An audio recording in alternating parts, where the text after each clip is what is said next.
قال الزواج عبارة عن طبة وطلعة وعبارة عن حب ورومانسيات من الصبح لليل؟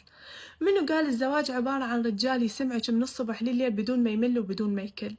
منو خلى هاي المفاهيم للزواج اللي خلاش ما تتقبلين أي زوج وما تتقبلين أي رجال؟ مو على مود تفكرين تفكير صحيح، لا، بس تردينه كامل مكمل بدون نقوصات. وهذا الشي مستحيل يصير، لأن أنا بيا نقص وأنتي بيش نقص والعالم كلها نقوصات، ونخلص العمر كله نشتغل على هالنقوصات.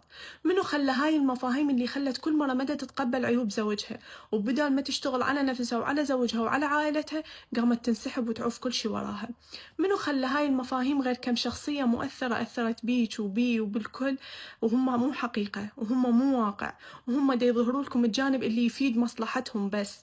والدليل فجأة تلقينهم أعلن انفصالي وأعلن طلاقي بدون سابق إنذار، لا ويسقطون ببعض هماتين.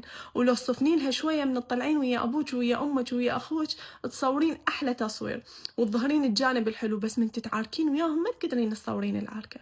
هم نفس الشي يا عيني. منو قالكم الزواج عبارة عن مسابقات وعبارة عن تحقق لي أحلامي وأحقق لك أحلامك؟ الزواج عبارة أنه تشوف عيبي وأشوف عيبك، تسندني وأسندك. الزواج عبارة على أنه إحنا نبقى العمر كله ندور على بعض ونفهم بعض. 10 سنين من الزوجة ولا زلت يومية أكتشف بيه شغلة ويومية يكتشف بيه شغلة. الزواج عبارة عن رحلة نبقى إحنا نشاركها بنفس الطريق، بتعبه، بحره، ببرده، بنقوصاته. الزواج مو عبارة على أنه أحقق أمانيك وتحقق أمانيي. لا تتأثرون بالأشخاص الغلط يا عيني، وصفنوا لها شوية وفكروا بها عدل.